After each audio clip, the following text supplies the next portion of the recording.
আসসালামু আলাইকুম, সবাই কেমন আছেন? আলহামদুলিল্লাহ আমরা আবারও 200 থেকে 250 মতন ডিম ইনকিউবেটরে দিয়ে দিতেছি। আমরা আগের বার 400 মতন ডিম ইনকিউবেটরে দিয়েছিলাম। আলহামদুলিল্লাহ ভালো একটা প্রফিট পেয়েছি। আমরা 250 বাচ্চা বিক্রি করে দিয়ে 100 মতন বাচ্চা আমরা রেখেছি নিজেরা পালন করার জন্য। তো দোয়া করবেন সবাই, এবারও যেন ভালো একটা প্রফিট পাই আমরা। ডিমগুলোকে ট্রেতে ভালোভাবে সাজাই নিতেছি।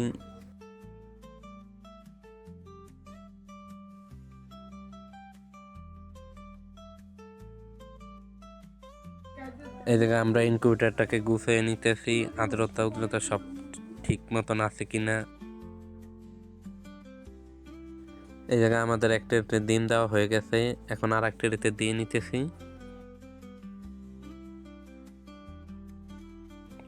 এখন ইনকিউবেটরের ডিমগুলো দিয়ে দিতেছি এক এক করে। আমরা এই জায়গায় 230 পিস ডিম দিয়েছি। তো এক এক খাঁচায় 99টা করে নেয়, আর নিচে 30টা।